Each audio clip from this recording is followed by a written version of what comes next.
Dando prosseguimento ao nosso estudo, surgiu um pequeno probleminha aqui que a gente vai ter que resolver, problemas técnicos, né? A gente estava na introdução da primeira lição, né? Estamos estudando aqui, ó, lições bíblicas da escola dominical. No primeiro vídeo a gente estava falando sobre, a gente estava na introdução do nosso estudo. Mas aí a câmera aqui falhou e tivemos que dar início aqui através de um outro vídeo.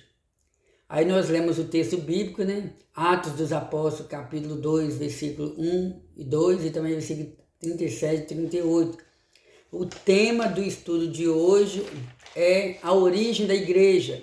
E como eu já disse, nesse trimestre nós estaremos estudando sobre o corpo de Cristo, que é a igreja, a origem, natureza e vocação da igreja no mundo. Pois bem, vamos observar o que o comentarista tem a dizer na introdução. Uma rápida leitura do Novo Testamento é suficiente para percebermos o que a igreja é de fato e que importância ela tem para os apóstolos e os primeiros cristãos. A igreja era relevante. Paulo, por exemplo, a denominou de coluna e firmeza da verdade. Isso está registrado em 1 Timóteo capítulo 3, versículo 15. E Pedro a chamou de geração eleita.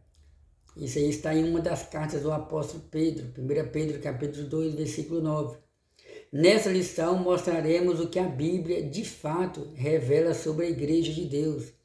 Veremos que a eclésia, a igreja de Deus, a eclésia ou a eclesia, a igreja de Deus, longe de ser meramente uma associação de pessoas, é uma instituição divina. É uma instituição divina. Então, amados irmãos, uma leitura básica do Novo Testamento já é o suficiente para nós percebermos o que é a igreja, ou para percebermos a importância da igreja. Lendo a Bíblia Sagrada, nós observamos que no Evangelho segundo escreveu Mateus, capítulo 16, aí nós encontramos a primeira vez em que a palavra igreja aparece no Novo Testamento. Lembra lá daquele texto bíblico, quando o Senhor Jesus disse para Pedro? Jesus perguntou a princípio para os discípulos o que as pessoas dizem a respeito de mim por aí. Ah, Senhor, alguns dizem que tu és João Batista, outro ressuscitado, outros dizem que tu és Jeremias, Elias ou um dos profetas. E Jesus disse para Pedro: e vós, quem? E vós? E para vocês, quem eu sou? Quem eu sou? Ou quem de fato eu seja? Quem de fato eu sou? Jesus já sabia da opinião das pessoas, agora Jesus queria ouvir a opinião dos apóstolos. E Pedro respondeu, né? Tu és o Cristo, Filho do Deus vivo. E Jesus confirmou aquela palavra para Pedro, dizendo: Pedro, não foi nem carne nem sangue que te revelou essa verdade, mas foi meu Pai. E também te digo que tu és Pedro, e sobre essa palavra que você confessou, eu edificarei a minha igreja, e as portas do inferno não prevalecerão contra ela. Então, amados irmãos, os apóstolos eles tiveram a oportunidade de ouvir pela primeira vez o significado da palavra igreja, ou um dos significados da palavra igreja. A igreja nasceu no Novo Testamento. A igreja ela era um mistério escondido no Antigo Testamento. Os profetas do Antigo Testamento, principalmente aqueles que a Bíblia gastam um tempo a mais para falar sobre eles, como no caso de Moisés, Elias, Eliseu, Ezequiel, Daniel, entre outros profetas, eles não tiveram o privilégio de receber a revelação sobre a igreja. O apóstolo Paulo, ele diz que a igreja está no plural, está no verbo aí passado, né? A palavra passado. Era. Paulo diz que a igreja era um mistério. Mistério é algo escondido. Mistério é algo escondido. Significa algo escondido, mistério. Paulo fala, a igreja era um mistério escondido em Deus, escondido em Cristo. E esse mistério foi revelado no Novo Testamento. E aí, no Novo Testamento, em Atos dos Apóstolos, a igreja primitiva estava ali vivendo uma fase de nascimento, uma fase de desenvolvimento, uma fase de as primeiras experiências como igreja. E a igreja primitiva entendeu que um dos significados da palavra igreja era ser diferente do mundo, ser diferente da sociedade em que eles viviam e assim por diante. Então, uma das provas de que os apóstolos já consideravam a igreja como diferente do judaísmo. Tudo bem que a igreja era um ramo do judaísmo, que a igreja nasceu dentro do judaísmo no que diz respeito aos primeiros aos primeiros apóstolos serem judeus. A igreja, nós como igreja, nós herdamos alguns aspectos da cultura judaica, como por exemplo, os judeus adoram, a maioria dos judeus, eu digo a maioria porque, segundo estudos, né, nos dias atuais, muitos judeus já não são totalmente judaizantes, já não são totalmente crentes no único Deus, o que Deus se revelou apenas no Antigo Testamento e assim por diante. Isso já é um assunto para um outro estudo. Mas certo é que a igreja primitiva aprendeu também, já desde o início, né, a adorar somente um Deus, e que Jesus Cristo é a igreja primitiva, e nós cremos que Jesus Cristo é o Deus vivo que se fez carne, é o Deus prometido, é o Messias que foi prometido no Antigo Testamento. E Paulo, né, ele escrevendo para Timóteo, ele diz que a igreja ela é coluna e firmeza da verdade, coluna e firmeza da verdade. Enquanto que Pedro ele diz, né, vós sois a geração eleita, o sacerdote santo, o povo adquirido para anunciar as boas novas. Então vamos prosseguir? O povo de Deus na Bíblia e na história. É o tema do primeiro ponto. Povo de Deus na Bíblia e na história. No Antigo Testamento, o termo hebraico Gaal, o Kaal, é usado para se referir a um ajuntamento do povo de Deus, debaixo do Antigo Pacto. Nesse aspecto, o seu uso é o de uma convocação para uma assembleia ou um ato de reunir-se em assembleia. Dessa forma, Kaal é descrito como o povo reunido, Deuteronômio 4:10. Congregação do povo, Juízes 22.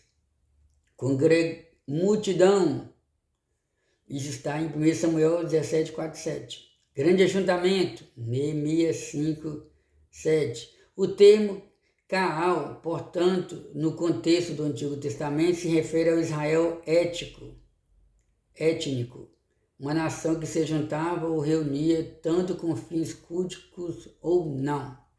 Então, amados irmãos, lembra que eu falei no início que a igreja era um mistério no Antigo Testamento, um mistério oculto, um mistério escondido no Antigo Testamento. Porém, quando entramos no Novo Testamento, onde Cristo surge como o Messias verdadeiro, então o Senhor Jesus ele funda a igreja, ele cria a igreja, ele alicerça a igreja na própria pessoa dele. E agora entrando no primeiro ponto, o comentarista ele procura trazer para nós uma sombra daquilo que poderia ser um dos significados da palavra igreja voltada para o Antigo Testamento. No Antigo Testamento nós não encontramos a palavra igreja, mas vamos observar aqui. O que significa a palavra igreja? A palavra igreja que nós temos hoje aqui no idioma português, né?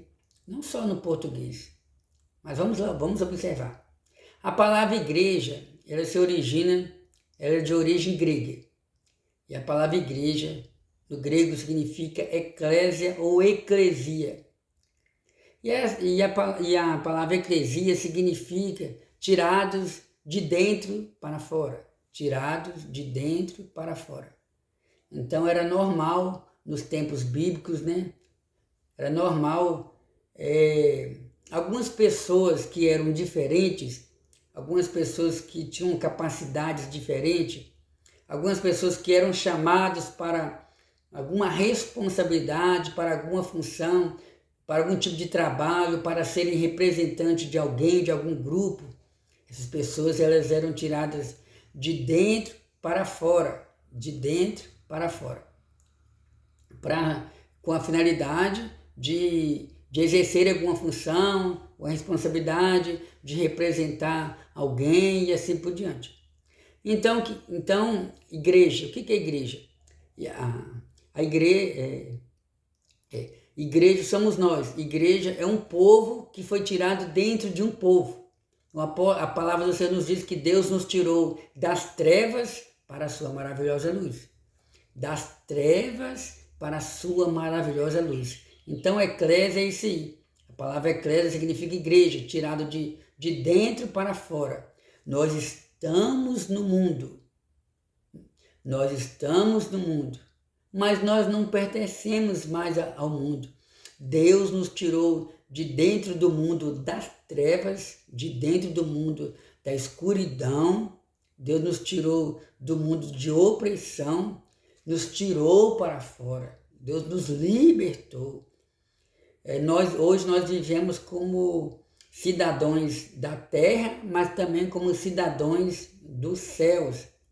A igreja está nesse mundo como peregrino, não é como andarilho, peregrino. Andarilho é uma pessoa que anda sem um objetivo, sem um alvo. Já fiz várias viagens aqui em algumas partes do Brasil e a gente sempre depara com vários andarilhos, pessoas que andam pelas BR, andam pelas estradas, sem muitos objetivos ou sem objetivo nenhum. Ou seja, onde dá para ele parar, ele para, onde dá para ele pedir alguma ajuda, ele pede, onde dá para ele pedir algum alimento, ele pede. Isso aí é o quê? Um andarilho. E andarilho é diferente de peregrino. Então a igreja, ela é peregrina aqui na terra. Peregrino é uma pessoa que anda, é uma pessoa que vive,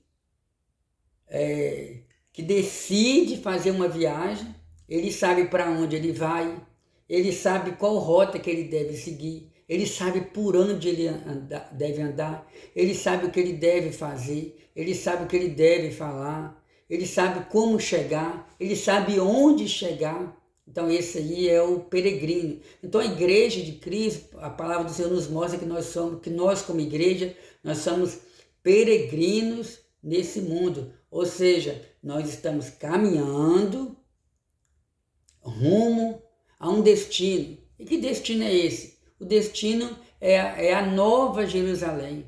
O destino é a Canaã celestial. O destino é chegar ao céu. Paulo, falando para Timóteo, ele diz, inclusive a segunda carta do apóstolo Paulo a Timóteo é vista como a carta de despedida do apóstolo Paulo, antes de ele ser morto ali em Roma, a qual, segundo a tradição cristã, o apóstolo Paulo foi morto a mando do imperador Nério, ali aproximadamente entre o ano 60 e 65 depois de Cristo. E Paulo, o apóstolo Paulo, ele disse para Timóteo, meu tempo da partida se aproxima. Eu combati o bom combate, eu acabei a carreira, eu guardei a fé. E agora está reservado para mim a coroa da vida, ou a coroa da justiça. Não somente para mim, mas para todos aqueles que amarem o Senhor. Então nós, como igreja, nós temos essa responsabilidade de estarmos nesse mundo, de vivermos nesse mundo, mas nós não somos desse mundo. Então a igreja é isso aí. Agora voltando para o Antigo Testamento. No Antigo Testamento, o termo Kaal, o termo Kaal no Antigo Testamento se refere a um grupo de pessoas que se reuniam para adorar ao Senhor. Não só para adorar ao Senhor, mas também com outros objetivos. Nós encontramos várias passagens no Antigo Testamento que mostra o povo de Israel deixando as suas cabanas, deixando as suas barracas, deixando as suas casas e todos indo para um determinado lugar ou para um lugar específico, e ali eles se reuniam, eles se ajuntavam para ouvir a palavra de Deus, ou até mesmo com outros objetivos, talvez para julgar algum tipo de causa. Então, no Antigo Testamento nós não encontramos a palavra igreja, que também significa tirar para fora com uma finalidade. Nós não encontramos esse termo igreja, mas encontramos atitudes dos judeus que se reuniam de fora das suas residências e iam para um determinado lugar para cultuar ao Senhor. Então, o termo Kaal, portanto, no contexto do Antigo Testamento, se refere a Israel, uma nação que se juntava e reunia tanto com fins culticos ou éticos, ou seja, eles se reuniam para adorar a Deus ou também para outras finalidades. A Bíblia fala no livro de Juízes, né, que os juízes eles julgavam nas portas da cidade as causas do povo. Vamos lá. No Novo Testamento, o termo grego eclésia se refere à igreja cristã. Contudo, no contexto do Novo Testamento, o seu sentido é diferente daquele que lhe é dado no Antigo Testamento, tanto na forma como na função. Não é apenas uma nação, olha só. A igreja não é apenas uma raça ou nação, mas todos aqueles que, diferente raças e nações, que foram comprados pelo sangue de Cristo. Então, no Antigo Testamento, quando o povo se reuniam, era o povo judeu, é o povo de uma só raça,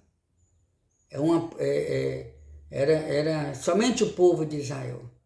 Mas aqui o comentarista está dizendo que a igreja não é apenas uma raça ou nação, mas todos aqueles que diferentes raças e nações que foram comprados pelo sangue de Cristo. Tem as referências bíblicas aqui. Como, por exemplo, Apocalipse capítulo 5, versículo 9. Vamos observar aqui. Apocalipse capítulo 5, versículo 9, está escrito assim: E cantava um novo cântico, dizendo: Digno és de tomar o livro e de abrir os seus selos, porque foste morto e com o seu sangue compraste para Deus homens de toda tribo e língua e povo e nação. Então, através da morte e ressurreição do Senhor Jesus, Ele comprou homens e mulheres de tribos diferentes, de línguas diferentes, de nações diferentes, de cores diferentes. Então, o sentido de ajuntamento no Novo Testamento, o sentido de povo, o sentido de raça, o sentido de agrupamento, o sentido de ajuntamento, o Novo Testamento é um sentido mais profundo, é um sentido de mais oportunidade, porque no Antigo Testamento mais era o povo de Israel que se ajuntava.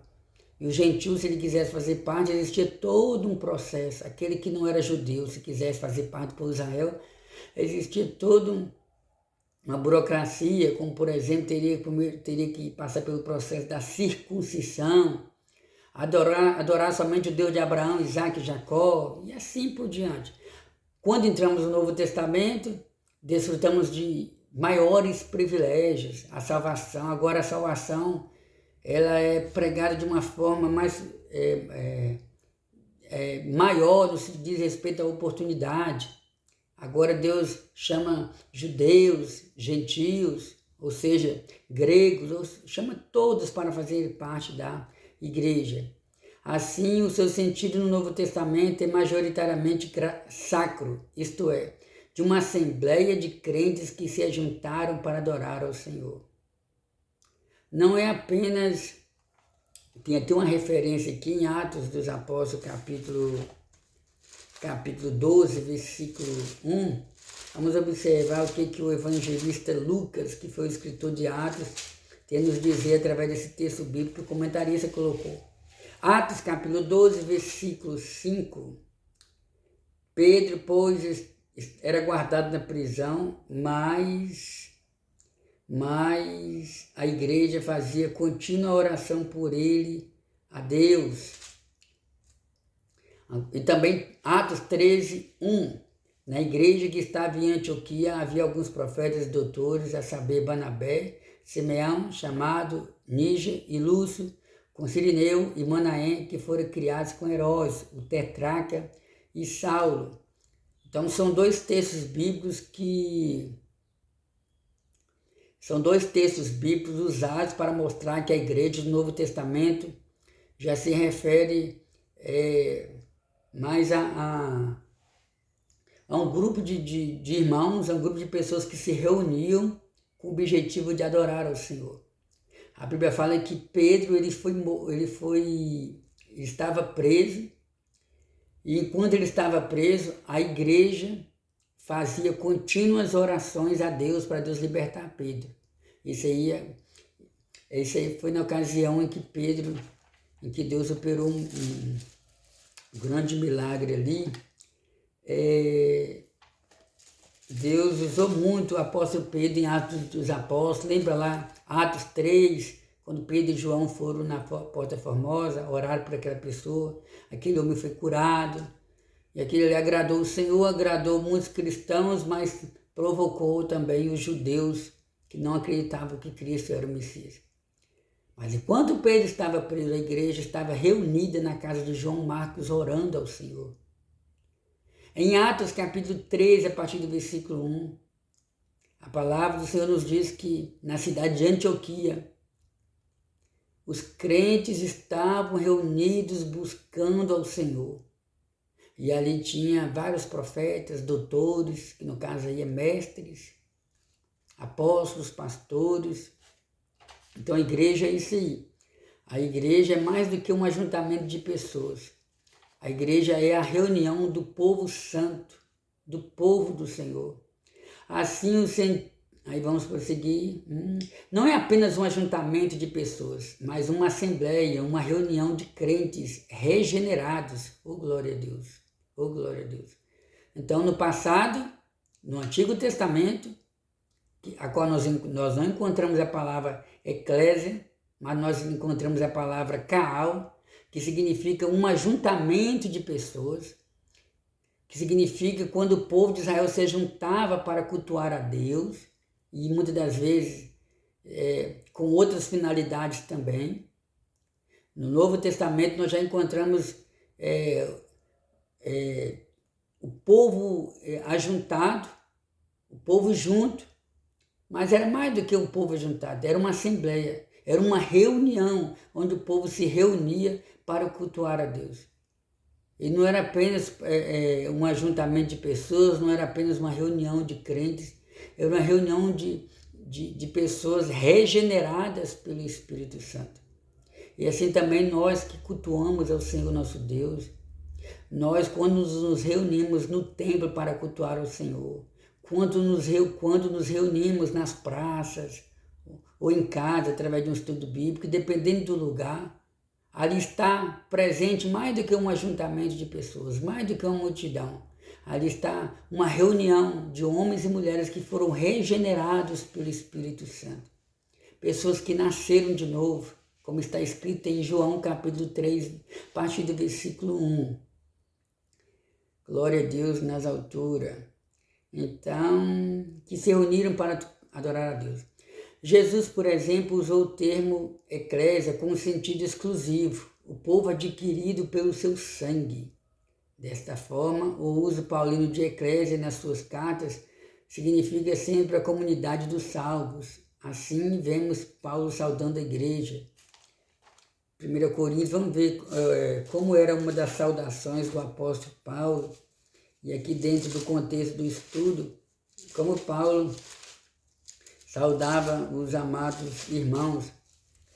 Vamos lá, 1 Coríntios capítulo 1, versículo 1 e 2. Paulo, chamado apóstolo de Jesus Cristo pela vontade de Deus, e o irmão Sóstenes, a igreja de Deus, olha só, a igreja de Deus, que está em Corinto era uma cidade, aos santificados em Cristo Jesus, chamados santos, com todos que em todo lugar invocam o nome de nosso Senhor Jesus Cristo, Senhor deles e nós, ensinando as igrejas, disciplinando o uso dos dons na adoração da igreja e dando diretrizes à igreja.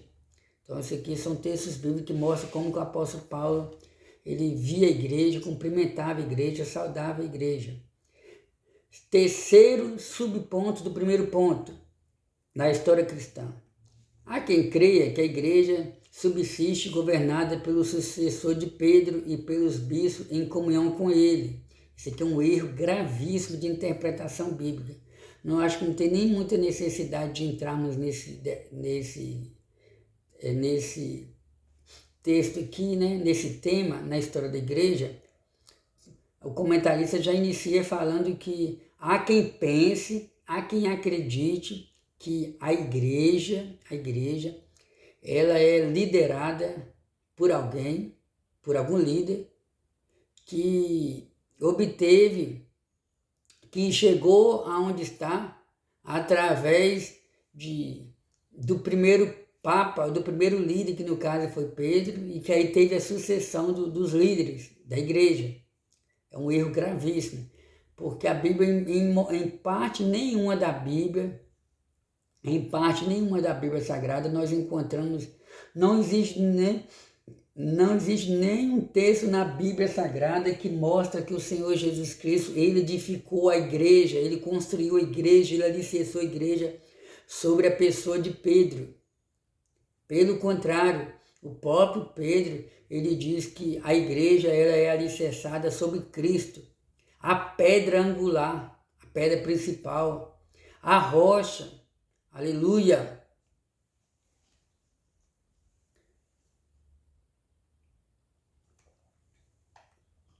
Ouça bem. Há quem acredite que a igreja subsiste ou prevalece governada pelo sucessor de Pedro e pelos bispos em comunhão com ele. Aqui no Brasil, por exemplo, nós somos sabedores, né, que a igreja intitulada Igreja Católica, ela preferiu ficar com a tradição cristã do que com a própria Bíblia. E a tradição cristã ensinou a eles que os bispos ou os papas ou os líderes da igreja, os principais que vieram depois de Pedro, são sucessores de Pedro, e há quem diga que a igreja católica, né, que significa universal, o nome católico significa universal. Então há quem acredita que a igreja católica é a primeira igreja que surgiu, ou que é a principal igreja. Alguns vão até mais adiante, vão até mais profundo na sua maneira de crer e interpretar, chega ao ponto de dizer que a igreja católica é a única igreja certa. Mas quando você para estudar sobre a história da igreja, você entende que lá no passado houve uma divisão entre a igreja certa e a igreja errada.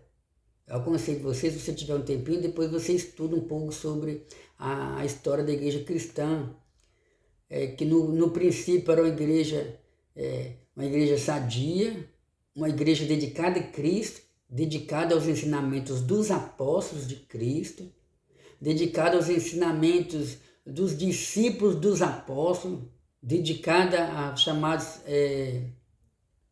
os pais da igreja que permaneceram na doutrina dos apóstolos.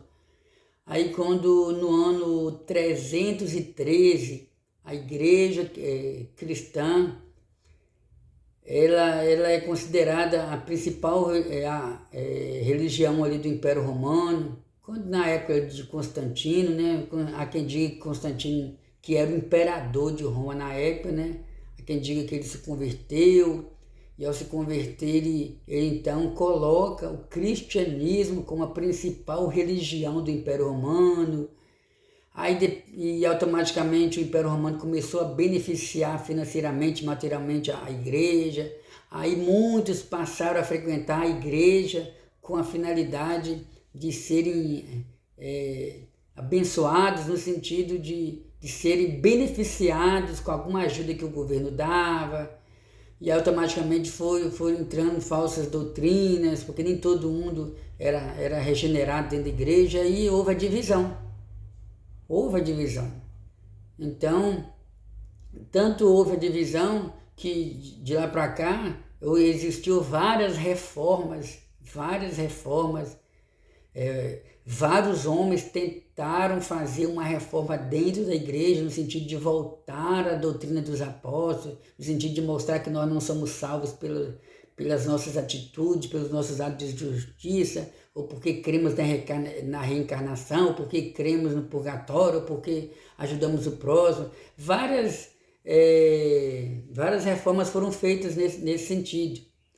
Mas a principal delas é a reforma que aconteceu aproximadamente no ano 1517, através de Martinho Lutero, quando liderou ali aquela reforma protestante para mostrar que somos salvos mediante a fé em Cristo.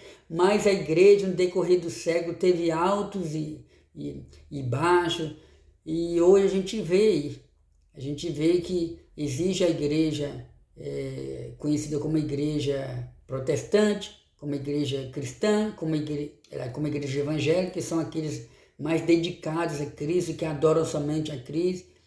E existe a igreja católica, onde se prega Deus, anuncia Jesus, mas anuncia também outros ensinamentos de tradição humana, como por exemplo a adoração a Maria. Nós temos muito amor por Maria, que foi a mãe do nosso Salvador. Nós admiramos ela pelo seu temor ao Senhor, por ter submetido a fazer a vontade de Deus. Porém, Maria foi uma pecadora como cada um de nós somos. Ela também precisou da graça, do perdão, da regeneração do Espírito Santo. Porém, o catolicismo não enxerga dessa maneira. O catolicismo enxerga como uma pessoa como uma mulher que nunca pecou e como uma mulher que não teve outros filhos. Mas a Bíblia mostra que Maria e José tiveram outros filhos depois de Jesus. Então, irmãos, a lição está nos mostrando aqui, né? Vamos prosseguir aqui. Há quem acredite que a igreja subsiste governada pelo sucessor de Pedro e pelos bispos em comunhão com ele. Evidentemente, a tradição protestante rejeita esse conceito, como eu já falei aqui, onde a figura do sucessor de Pedro é totalmente estranha e desconhecida. Após a reforma, então nós já falamos um pouco sobre isso aqui. Vamos prosseguir. Segundo ponto, a igreja como criação divina. A igreja como criação divina. Então a igreja é um organismo vivo. A igreja, como é que eu posso dizer aqui? A igreja somos nós. Nós que servimos ao Senhor Jesus. E a igreja, ela é o templo do Espírito Santo. A igreja, ela é a casa de Deus. A igreja, ela é a morada, ela é o santuário de Deus. A igreja é como uma casa também, que no caso somos nós, onde o Senhor mora. E a igreja, como eu disse, é um organismo vivo, onde o Senhor Jesus Cristo, ele é a cabeça, ele habita a vida da igreja. Vamos observar o que o comentarista está dizendo aqui no segundo ponto. A igreja como criação divina. A igreja como um ideal de Deus. Desde a eternidade, a igreja estava no coração de Deus e foi idealizada por Ele. Em sua essência, ela é um projeto divino. Como também nos elegeu nele Cristo. Paulo falando, né? Como também Deus nos elegeu nele, Cristo, antes da fundação do mundo. Então, amados irmãos, o que Paulo está querendo dizer? Paulo está dizendo que antes de Adão e Eva cometerem aquele pecado de desobediência, já estava no coração do Senhor o projeto, uma planta. Deus já tinha um projeto em suas mãos, o projeto de se revelar à humanidade e trazer a revelação da sua palavra ao coração de todos os habitantes da terra. Porque Deus já tinha falado com Adão e Eva: crescei, frutificai e multiplicai. Então Deus já tinha ordenado para Adão e Eva que eles poderiam ter filhos, que eles poderiam se multiplicar sobre a terra. Então a terra iria ser povoada, a terra iria ser cheia de pessoas e essas pessoas automaticamente iam ter o conhecimento da sua verdade. Isso é o que Paulo estava tentando explicar. Então Deus nos elegeu nele, em Cristo, para que fôssemos santos e irrepreensíveis diante dele em amor. Na sua carta aos Efésios, o apóstolo Paulo fala de um mistério que estava escondido. Isso está registrado em Efésios 3:3. Vamos ler aqui, para ficar melhor o nosso entendimento. Efésios, capítulo 3, do versículo 3 ao 6. Como me foi este mistério manifestado pela revelação, como acima em pouco vos escrevi, pelo que, quando ledes, podeis perceber a minha compreensão do mistério de Cristo, o qual, noutros séculos, não foi manifestado aos filhos dos homens, como agora tem sido revelado pelo Espírito aos seus santos apóstolos e profetas. Amém. Deixa eu ver aqui se eu vi. Tá. A saber, se os gentios são coerdeiros e de um mesmo corpo e participantes da promessa de Cristo pelo Evangelho. Esse mistério que fora revelado era exatamente a igreja, na qual existia o amor de Deus. Nós já até comentamos um pouco sobre isso aqui, falando que a igreja era um mistério oculto no Antigo Testamento que foi revelado no Novo Testamento. A igreja, segundo ponto, a igreja como uma realidade concreta. Como vimos, a igreja não ficou apenas na mente de Deus. Ela passou a existir de uma forma concreta. O início da igreja acontece na plenitude dos tempos. Mas, vindo a plenitude dos tempos, Deus enviou o seu Filho, nascido de mulher, nascido sobre a lei. Dessa forma, Deus faz congregar em Cristo todas as coisas na dispensação da plenitude dos tempos. Efésios 1:10. Então surge a pergunta: quando a igreja passou a existir de fato? Quando ela se estabeleceu na sua forma concreta? A maioria dos teólogos defende que foi no Pentecoste. A igreja, por exemplo, não é citada nos evangelhos de Marcos, Lucas e João. Mateus fala de sua existência, mas como um evento futuro. E sobre essa pedra edificarei a minha igreja. Então, irmãos, a igreja como uma realidade concreta. Ou seja, a igreja, ela era um pensamento de Deus. A igreja era um pensamento de Deus. Era algo que estava na mente de Deus. Era algo que estava no coração de Deus no Antigo Testamento. Porém, quando entramos no Novo Testamento, nós encontramos a revelação sobre a igreja. Paulo falando sobre Cristo e sobre a igreja, Paulo escrevendo sua carta aos Gálatas, a qual alguns acreditam que a carta aos Gálatas tenha sido a primeira ou uma das 3 primeiras cartas do apóstolo Paulo. É interessante observar, meus irmãos, que os livros do Novo Testamento, eles também não estão 100% em ordem cronológica, entendeu? Não é porque Atos é antes de Romanos, é porque Romanos é antes de Efésios, que significa que todas as cartas estão em ordem cronológica. Como, por exemplo, existem cartas do apóstolo Paulo que foram escritas antes mesmo de todos ou antes de alguns evangelhos. Mas isso aí não é o mais importante.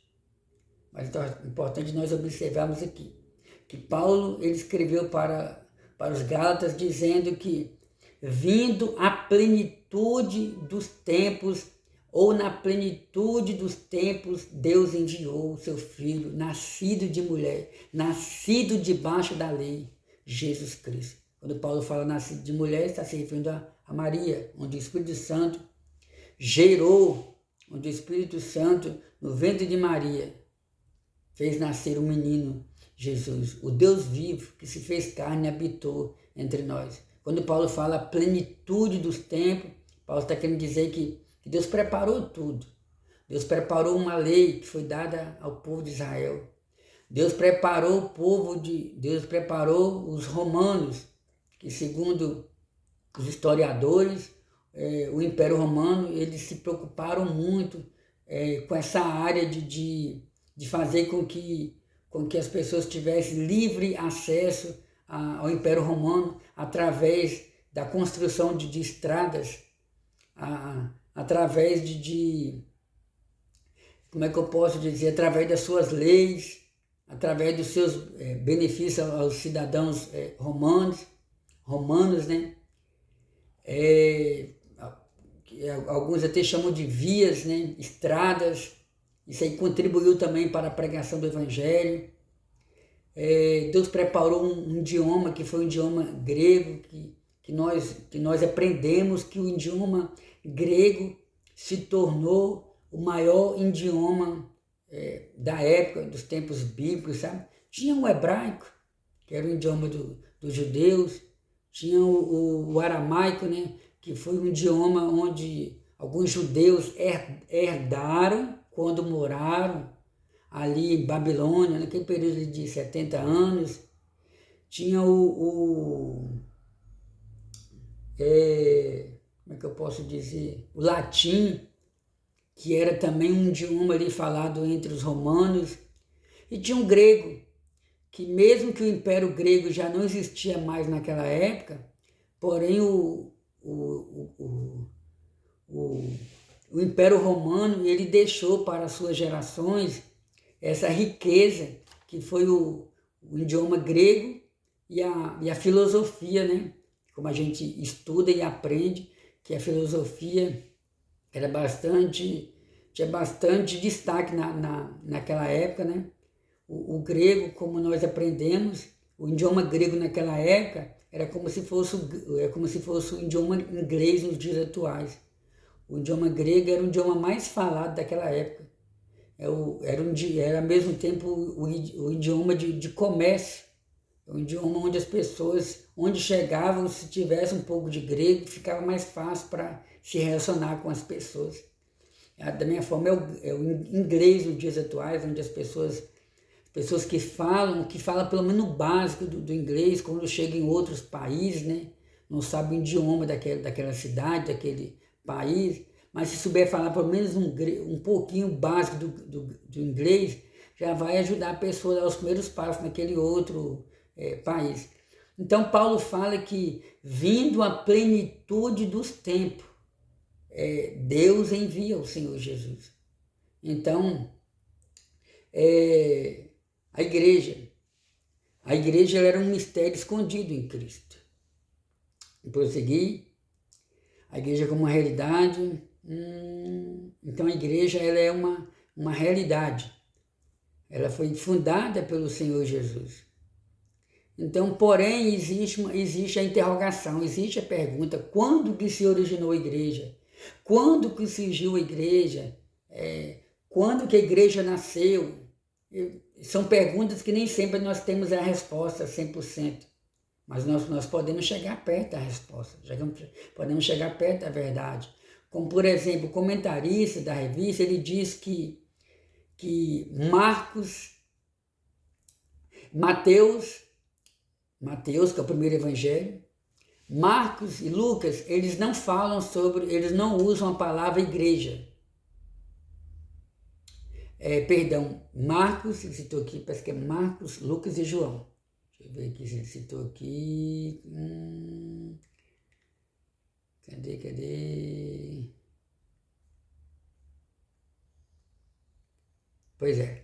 Então, Marcos, Lucas e João, eles não usam a expressão igreja. Nós só encontramos a expressão igreja em Mateus, ali capítulo 16, quando Jesus fala que as portas do inferno não prevalecerão contra a igreja.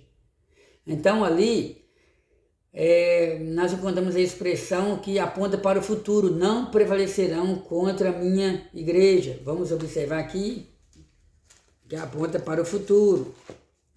A Bíblia interpreta a própria Bíblia, irmão. Infelizmente, muitos ignorantes, por não quererem entrar pela porta estreita, por se recusarem a reconhecer que existe um Senhor nos céus e na terra, e que todos nós teremos que prestar conta queremos prestar conta diante dos nossos atos, através daquilo que fizemos no corpo ou fora do corpo, no corpo ou na alma. Nós iremos prestar conta diante do Senhor. Então muitos se recusam a querer ser submisso a um Deus Todo-Poderoso, a esse Deus Todo-Poderoso, e acaba tentando encontrar meios para desacreditar na Bíblia, criticar a Bíblia, falar que a Bíblia foi feita que a Bíblia é antiga, que existe erros na Bíblia. Não existe erros na Bíblia, irmão. O que existe é, muitas das vezes, incredulidade e preguiça de estudar as Sagradas Escrituras. Vamos observar aqui, Mateus capítulo 16, versículo 18. Pois também eu te digo que tu és Pedro, e sobre essa pedra edificarei, está apontando para o futuro, edificarei a minha igreja, e as portas do inferno não prevalecerão contra ela. Então, baseado nesse texto bíblico, o comentarista da revista, ele acredita que a igreja, ela nasce no dia de Pentecostes, edificarei a minha igreja, apontando para o futuro. Aí Jesus morre, ao terceiro dia ressuscita, glória a Deus, aleluia, por isso, agora sim. Agora eu posso dizer glória a Deus e aleluia, porque muitas das vezes a gente falha. Muitas das vezes nós cristãos, nós erramos, nós falhamos no momento certo de glorificar o nome do Senhor Jesus. Paulo fala que devemos adorar a Deus com entendimento. Às vezes nós estamos na igreja, ouvindo a palavra de Deus, e por um momento o nosso pensamento sai dali e vai em outro lugar, e acaba que, quando o crente não presta atenção na pregação, ele acaba dando glória a Deus na hora errada, no momento errado. Às vezes a pessoa está dando um testemunho lá, irmãos, por pouco o diabo não me derrubava. Aí a pessoa que não está adorando a Deus, não está prestando atenção, glória a Deus, aleluia. Errado. A gente não pode glorificar a Deus por saber que o diabo tentou derrubar aquela pessoa, tentou derrubar aquele crente, tentou fracassar aquele crente. Então a gente glorificou o nome do Senhor na hora errada. Então devemos adorar o Senhor com entendimento. Então aqui eu comecei a falar sobre a morte e ressurreição de Jesus. Aí eu glorifico o nome do Senhor. Glória a Deus e aleluia pela morte e ressurreição do Senhor Jesus. Pela morte, porque ele foi o sacrifício perfeito e morreu por nós. Pela ressurreição, ele é o próprio Deus, ele venceu a morte.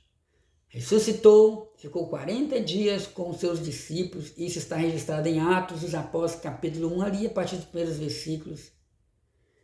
Oh, bendito seja Deus. E Jesus disse, ficai em Jerusalém. Ele deu a ordem para os discípulos ficarem em Jerusalém e foram revestidos de poder. Então, é possível sim acreditar que a igreja tenha nascido no dia de Pentecostes. Depois do Pentecostes, terceiro subponto, a igreja no Pentecostes. Então, a palavra Pentecoste, em primeiro lugar, a palavra Pentecoste significa 50. O que acontece? O Pentecoste era uma festa comemorada nos tempos bíblicos O Pentecoste era uma festa, era uma das 3 principais festas ali no calendário judaico. Deus estipulou várias festas para o povo de Israel. A festa, como por exemplo a festa da Páscoa. Então tinha a festa da Páscoa. E depois da festa da Páscoa, vinha a festa do Pentecoste. Essa festa do Pentecoste era uma festa que acontecia 50 dias após a Páscoa. Ouça bem, a festa do Pentecoste era uma festa que acontecia 50 dias após a Páscoa. Aí o Senhor Jesus morreu como um cordeiro morto no dia da Páscoa. Lembrando que a Páscoa é uma festa que é comemorada até nos dias de hoje.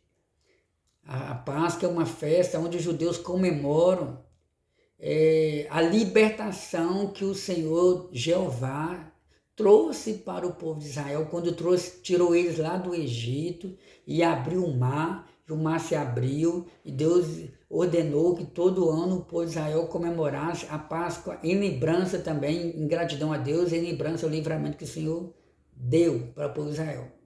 O Senhor Jesus, então, na noite em que foi traído, a qual a maioria de nós cristãos acreditamos que foi numa quinta-feira, o Senhor Jesus, ele deu um novo significado para a Páscoa, para nós, igreja. Paulo, escrevendo a sua carta aos Coríntios capítulo 11, a partir do versículo 23, Paulo ensinando sobre a Santa Ceia, ele diz: porque eu recebi do Senhor o que também vos ensinei, que na noite em que o Senhor Jesus foi traído, ele tomou o pão, e tendo dado graça, o partiu entre os discípulos. Lá você vai encontrar a palavra discípulo, partiu entre os discípulos. O partiu e disse: este é o meu corpo, que é partido por vós. Então, a partir daquele momento, Jesus estava dando um novo significado para a ceia, para nós, igreja. Então, o pão, Jesus estava dizendo, dividindo o pão, ele disse: esse é o meu corpo que é partido por vós. Fazer isso em memória de mim. Então, todas as vezes que o crente participa da Santa Ceia, pega um pedaço de pão, o pão ele é consagrado, ele é ungido, e aquele pão representa, simboliza o corpo de Cristo que foi rasgado por nós, que foi cortado por nós, que foi morto por nós.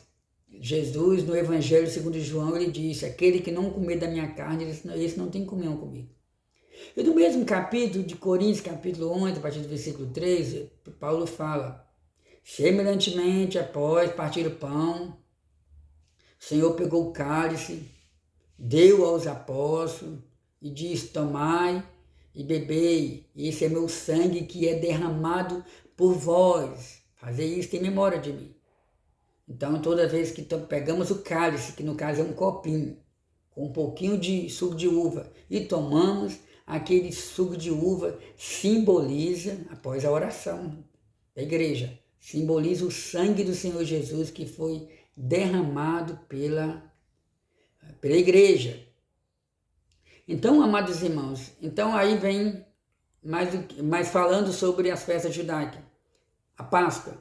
Então, 40 dias após a Páscoa, né? Lembra que eu falei? Jesus ficou 40 dias com os discípulos, após a Páscoa, após a ressurreição. Aí 10 dias depois dos 40 dias, completou 50 dias. Então 10 dias depois, Jesus Cristo batizou os crentes com o Espírito Santo no dia de Pentecostes. Aleluia! E ali, no dia de Pentecostes, que é conhecido também como a festa das colheitas, ou a festa das primícias, né? Ali Deus derramou o batismo com o Espírito Santo. Então, a quem acredite que a igreja foi inaugurada nesse período. Você pode estar vendo isso aí em Atos dos Apóstolos.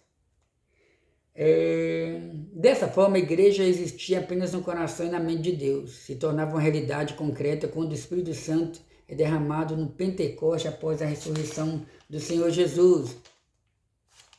A igreja como uma comunidade dos salvos, regenerados pelo sangue de Cristo.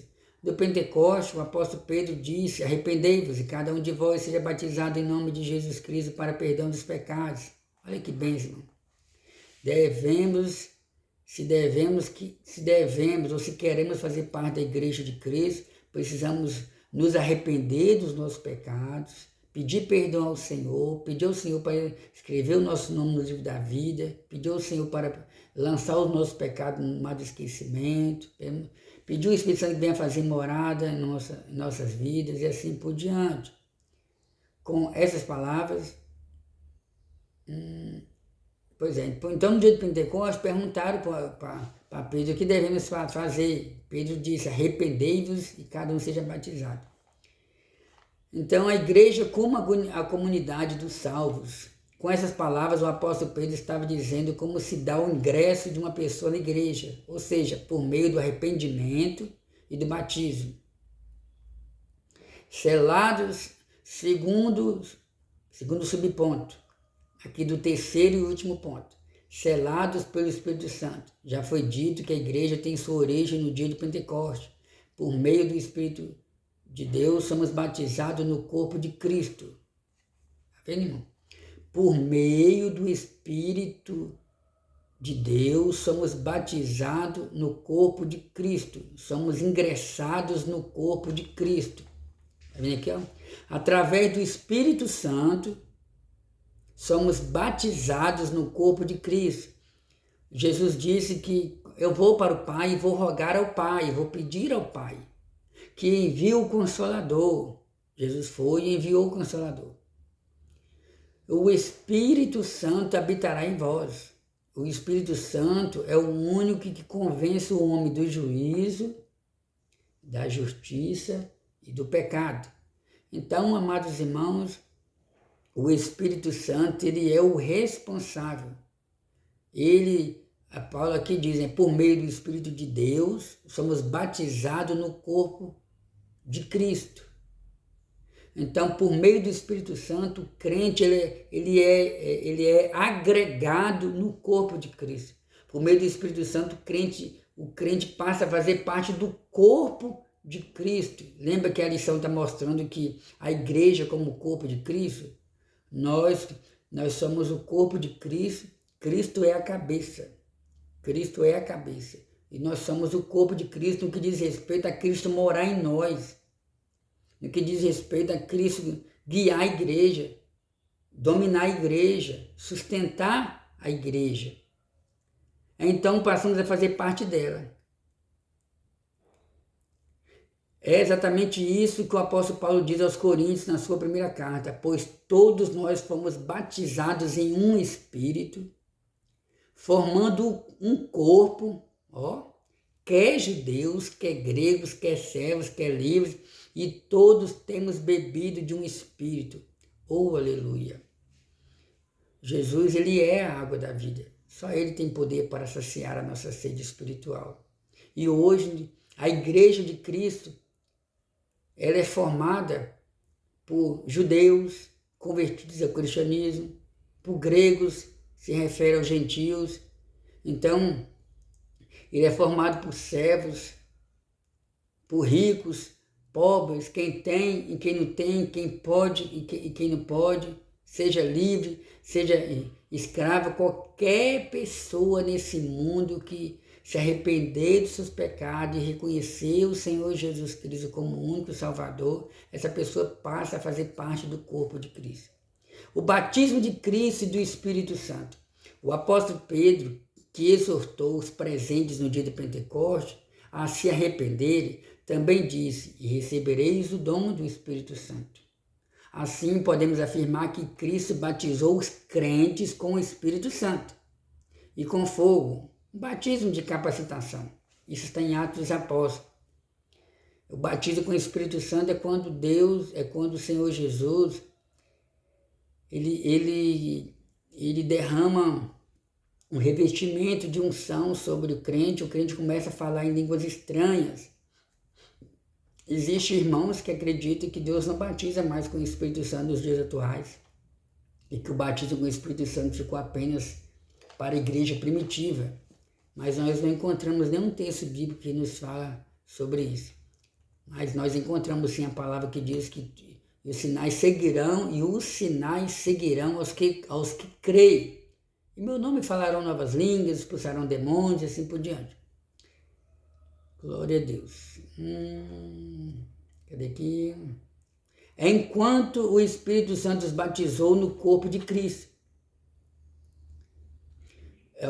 Então vamos observar aqui, assim podemos afirmar que Cristo batizou os crentes com o Espírito Santo e com fogo, enquanto que o Espírito Santo os batizou no corpo de Cristo.